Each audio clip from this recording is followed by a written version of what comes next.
Blacklisted कंपनीला साठी हे काम त्यांना देण्यात आलं। हा अट्टाहास कुणी केला?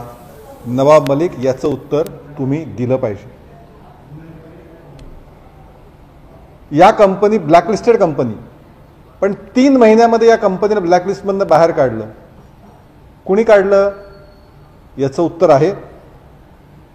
त्यामुळे या सगळ्या भ्रष्टाचारामध्ये विशिष्ट कंपन्यांना काम मिळावं म्हणून कोण काम करत होतं याचं उत्तर हे समोर आलं पाहिजे। आता या उलट पूर्वीच्या सरकारच्या बाबतीत टीका करण्याची हौस, प्रसिद्धीसाठी स्टंटबाजी करण्याची नवाब मलिक यांची हौस, त्यासाठी त्यांना माफी पण मागावी लागली। पण पूर्वीच्या सरकारमध्ये काय होतं?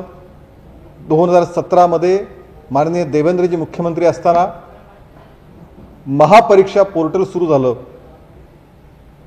आणि या परीक्षांमध्ये भ्रष्टाचार होऊ नये यासाठी संपूर्ण प्रक्रिया ऑनलाईन करण्यात आली। म्हणजे प्रश्नपत्रिका तयार करण्यापासून प्रश्नपत्रिका पोहोचण्यापर्यंत या सगळ्या प्रक्रियेमध्ये ऑनलाईन प्रक्रिया केली। त्याच्यामध्ये मानवी हस्तक्षेप बिलकुल ठेवला नव्हता।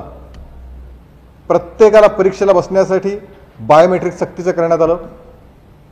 त्याच्यानंतरनं प्रत्येक परीक्षा केंद्र हे CCTVच्या निगराणीमध्ये होतं आणि प्रश्नसंच सातत्याने बदलते राहायचे। त्यामुळे प्रश्नसंच फुटण्याचा प्रकार नव्हता। एक निर्दोष अशा प्रकारची परीक्षा घेणारी यंत्रणा माननीय देवेंद्रजी मुख्यमंत्री असताना ही उभी करण्यात आली होती। मात्र या सरकारने सत्तेवर येताच हे ऑनलाईनचं काम बंद केलं। जून 2017 पोर्टल सुरू झालं ते डिसेंबर 2019 या काळात 25 लाख मुलांनी परीक्षा दिल्या ऑनलाईनच्या आणि 25 लाख मुलांनी परीक्षा दिल्या, पण त्यात कोणत्याही प्रकारचा घोळ झाला नाही। माननीय नवाब मलिक आणि आता जे आरोप करतायत त्यांच्या माहितीसाठी हे सांगतोय।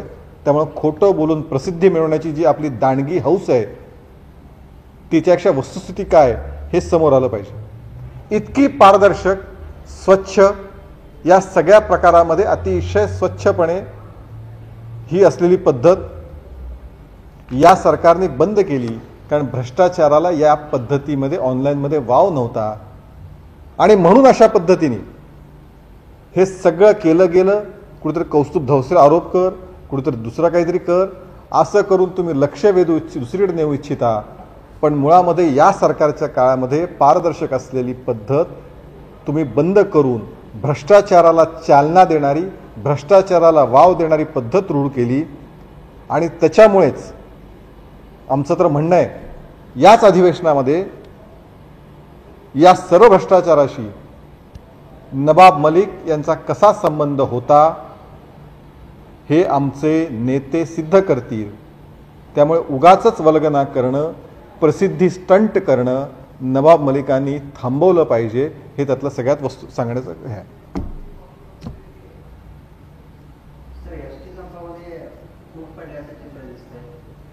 त्याच्यावरती वेगळं बोलतो आहोत, याच्यावरचा विषय संपवू।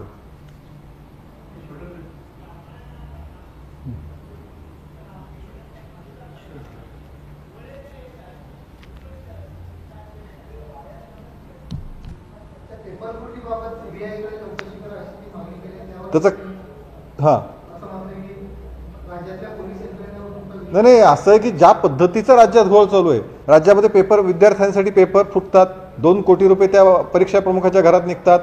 पोलीस स्वतः एक पोलीस आयुक्त, आता माजी पोलीस आयुक्त कुठे, म्हणजे ज्या पद्धतीत सगळा प्रकार आपण बघितला, त्यांनी 100 कोटीचे आरोप लावले। माजी गृहमंत्री काय कशा पद्धतीने, ज्या पद्धतीने राज्यातल्या पोलीस दलांवरती दडपण या राजकीय पद्धतीचा आणण्याचा प्रयत्न केला गेला, ज्या पद्धतीने ज्या यंत्रणा जिथे जिथे हे हात लावतील तिथे भ्रष्टाचार सापडतोय आणि ते सगळं प्रकरण लक्षात घेता या प्रकरणाची CBI चौकशी झाली पाहिजे ही मागणी रास्त आहे। आणि म्हणून खोटे आरोप, स्टंटबाजी करत नवाब मलिक यांची खासियत आहे, तसे त्यांनी माफी मागितली तरी ते सुधारले नाहीत त्यातनं, तरी सुद्धा या पद्धतीने म्हणून पण 25 लाख मुलांनी त्या 3-4 वर्षामध्ये परीक्षा दिल्या, एकदाही प्रकरण झालं नाही। पूर्ण ऑनलाईन परीक्षा पद्धती होती, सगळं निगराणीमध्ये काम व्हायचं, प्रश्नपत्रिका संच वेळोवेळी बदलले जायचे। हे सगळं असताना सुद्धा तुम्ही ही परीक्षा बंद का केलीत? तुम्ही ऑफलाईनवरती का आलात? तुम्ही बाकीच्या गोष्टी कशासाठी घेतल्या? तुम्ही भ्रष्टाचार याच्यामध्ये म्हणून तर भ्रष्टाचाराला वाव द्यावा. या ज्या कंपन्या तुम्ही नेमल्यात त्या कंपन्या काळ्या यादीतल्या का काढल्यात, त्याचे GR कधी काढले, या सरकारच्या काळात काढलेत. मग अशा पद्धतीने करण्याचं कारण काय होतं, महापोर्टल बंद करण्याचं कारण काय होतं, कारण तुम्हाला तिथे काहीतरी गडबड करायची होती, काळबेरं करायचं होतं, भ्रष्टाचाराला वाव द्यायचा होता, म्हणून तुम्ही हे केलं. म्हणून तर या सगळ्या प्रकरणामध्ये CBI चौकशी झाली पाहिजे, ही आमची मागणी. त्यामुळे या अधिवेशनातच भ्रष्टाचार संबंधित सर्व प्रकरणं यांचा कसा संबंध आहे तेच बाहेर येणारे आमचे नेते सिद्ध करतील.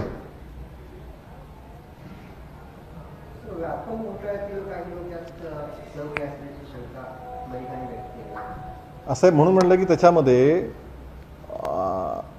या प्रकरणाची मग चौकशी अधिकच नीट झाली पाहिजे ना. मग मुळात त्या प्रश्नाची उत्तर देतात का, देत नाहीत. पहिला प्रश्न, या सगळ्या विषयामध्ये का केलं गेलं, तुम्ही ही जी आत्तापर्यंतची महापोर्टल बंद करून तुम्ही ज्या ब्लॅक लिस्टेड कंपन्या आहेत त्यांना बाहेर का काढलं, त्याची उत्तर देत नाहीत ते. नासा कंपनीला, नासा कम्युनिकेशनला जो काम दिलं, एम्पावरमेंटला आणलं, त्याचा GR 4 मार्च 2021चा होता. यावेळी सत्तेवर कोण होतं हे नवाब मलिकांना माहिती नाही का? ते स्वतः मंत्री या सरकारमधले, याचा त्यांना विसर पडलाय का? म्हाडाच्या परीक्षेमध्ये ज्यांनी गैरव्यवहार केला, गैरप्रकार केला, त्या कंपनीला एम्पावरमेंटवरती 22 एप्रिल 2021ला घेण्यात आलं. हा GR काढताना सरकार कुणाचं होतं? नवाब मलिक, उत्तर द्या. म्हाडाचा परीक्षा असो, आरोग्य भरतीतला परीक्षा असो, ज्या ज्या कंपन्या नेमल्या, या कंपन्यांचा GR याच सरकारच्या कार्यकाळामध्ये, ज्यामध्ये राष्ट्रवादी सहभागी आहे, काँग्रेस, शिवसेना, याच सरकारच्या कार्यकाळामध्ये काढण्यात आलं. ब्लॅकलिस्टेड कंपनीला साठी हे काम त्यांना देण्यात आलं. हा अट्टाहास कुणी केला? नवाब मलिक, याचं उत्तर तुम्ही दिलं पाहिजे. या कंपनी ब्लॅकलिस्टेड कंपनी, पण 3 महिन्यामध्ये या कंपनीला ब्लॅकलिस्टमधनं बाहेर काढलं. कुणी काढलं? याचं उत्तर आहे. त्यामुळे या सगळ्या भ्रष्टाचारामध्ये विशिष्ट कंपन्यांना काम मिळावं म्हणून कोण काम करत होतं, याचं उत्तर हे समोर आलं पाहिजे. आता या उलट पूर्वीच्या सरकारच्या बाबतीत टीका करण्याची हौस, प्रसिद्धीसाठी स्टंटबाजी करण्याची नवाब मलिकांची हौस, त्यासाठी त्यांना माफी पण मागावी लागली. पण पूर्वीच्या सरकारमध्ये काय होतं, 2017मध्ये माननीय देवेंद्रजी मुख्यमंत्री असताना महापरीक्षा पोर्टल सुरू झालं आणि या परीक्षांमध्ये भ्रष्टाचार होऊ नये यासाठी संपूर्ण प्रक्रिया ऑनलाईन करण्यात आली. म्हणजे प्रश्नपत्रिका तयार करण्यापासून प्रश्नपत्रिका पोचण्यापर्यंत या सगळ्या प्रक्रियेमध्ये ऑनलाईन प्रक्रिया केली. त्याच्यामध्ये मानवी हस्तक्षेप बिलकुल ठेवला नव्हता. प्रत्येकाला परीक्षेला बसण्यासाठी बायोमेट्रिक सक्तीचं करण्यात आलं. त्याच्यानंतरनं प्रत्येक परीक्षा केंद्र हे CCTVच्या निगराणीमध्ये होतं आणि प्रश्नसंच सातत्याने बदलते राहायचे. त्यामुळे प्रश्नसंच फुटण्याचा प्रकार नव्हता. एक निर्दोष अशा प्रकारची परीक्षा घेणारी यंत्रणा माननीय देवेंद्रजी मुख्यमंत्री असताना ही उभी करण्यात आली होती. मात्र या सरकारने सत्तेवर येताच हे ऑनलाईनचं काम बंद केलं. जून 2017 पोर्टल सुरू झालं ते डिसेंबर 2019 या काळात 25 लाख मुलांनी परीक्षा दिल्या ऑनलाईनच्या आणि 25 लाख मुलांनी परीक्षा दिल्या, पण त्यात कोणत्याही प्रकारचा घोळ झाला नाही. माननीय नवाब मलिक आणि आत्ता जे आरोप करतायत त्यांच्या माहितीसाठी हे सांगतोय. त्यामुळे खोटं बोलून प्रसिद्धी मिळवण्याची जी आपली दांडगी हौस आहे तिच्यापेक्षा वस्तुस्थिती काय हे समोर आलं पाहिजे. इतकी पारदर्शक, स्वच्छ, या सगळ्या प्रकारामध्ये अतिशय स्वच्छपणे ही असलेली पद्धत या सरकारने बंद केली. कारण भ्रष्टाचाराला या पद्धतीमध्ये ऑनलाईनमध्ये वाव नव्हता आणि म्हणून अशा पद्धतीने हे सगळं केलं गेलं. कुठेतरी कौस्तुभ धवसेर आरोप कर, कुठेतरी दुसरा काहीतरी कर, असं करून तुम्ही लक्ष वेधू दुसरीकडे नेऊ इच्छिता. पण मुळामध्ये या सरकारच्या काळामध्ये पारदर्शक असलेली पद्धत तुम्ही बंद करून भ्रष्टाचाराला चालना देणारी, भ्रष्टाचाराला वाव देणारी पद्धत रूढ केली. आणि त्याच्यामुळेच आमचं तर म्हणणं आहे, याच अधिवेशनामध्ये या सर्व भ्रष्टाचाराशी नवाब मलिक यांचा कसा संबंध होता हे आमचे नेते सिद्ध करतील. त्यामुळे उगाचच वल्गना करणं, प्रसिद्धी स्टंट करणं नवाब मलिकांनी थांबवलं पाहिजे. हे त्यातलं सगळ्यात वस्तू सांगण्याचं आहे.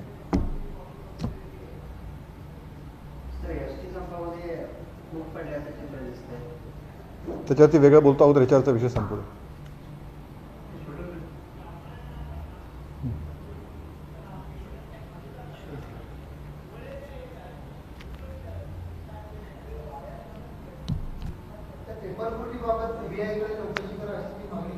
त्याचं हां नाही असं आहे की ज्या पद्धतीचा राज्यात घोळ चालू आहे, राज्यामध्ये पेपर विद्यार्थ्यांसाठी पेपर फुटतात, 2 कोटी रुपये त्या परीक्षा प्रमुखाच्या घरात निघतात. पोलीस स्वतः एक पोलीस आयुक्त, आत्ता माजी पोलीस आयुक्त कुठे, म्हणजे ज्या पद्धतीत सगळा प्रकार आपण बघितला, त्यांनी 100 कोटीचे आरोप लावले. माजी गृहमंत्री काय कशा पद्धतीने, ज्या पद्धतीने राज्यातल्या पोलीस दलांवरती दडपण या राजकीय पद्धतीचा आणण्याचा प्रयत्न केला गेला, ज्या पद्धतीने ज्या ज्या यंत्रणा जिथे जिथे हे हात लावतील तिथे भ्रष्टाचार सापडतोय. आणि ते सगळं प्रकरण लक्षात घेता या प्रकरणाची CBI चौकशी झाली पाहिजे ही मागणी रास्त आहे. आणि म्हणून खोटे आरोप, स्टंटबाजी करत नवाब मलिक यांची खासियत आहे. तसे त्यांनी माफी मागितली तरी ते सुधारले नाहीत त्यातनं. तरीसुद्धा या पद्धतीने म्हणून पण 25 लाख मुलांनी त्या 3-4 वर्षामध्ये परीक्षा दिल्या. एकदाही प्रकरण झालं नाही. पूर्ण ऑनलाईन परीक्षा पद्धती होती. सगळं निगराणीमध्ये काम व्हायचं, प्रश्नपत्रिका संच वेळी बदलले जायचे. हे सगळं असताना सुद्धा तुम्ही ही परीक्षा बंद का केलीत? तुम्ही ऑफलाईनवरती का आलात? तुम्ही बाकीच्या गोष्टी कशासाठी घेतल्यात? तुम्ही भ्रष्टाचार याच्यामध्ये, म्हणून तर भ्रष्टाचाराला वाव द्यावा. या ज्या कंपन्या तुम्ही नेमल्यात त्या कंपन्या काळ्या यादीतल्या का काढल्यात? त्याचे GR कधी काढले? या सरकारच्या काळात काढलेत. मग अशा पद्धतीने करण्याचं कारण काय होतं? महापोर्टल बंद करण्याचं कारण काय होतं? कारण तुम्हाला तिथे काहीतरी गडबड करायची होती, काळबेरं करायचं होतं, भ्रष्टाचाराला वाव द्यायचा होता, म्हणून तुम्ही हे केलं. म्हणून तर या सगळ्या प्रकरणामध्ये CBI चौकशी झाली पाहिजे ही आमची मागणी. त्यामुळे या अधिवेशनातच भ्रष्टाचार संबंधित सर्व प्रकरणं यांचा कसा संबंध आहे तेच बाहेर येणारे आमचे नेते सिद्ध करतील.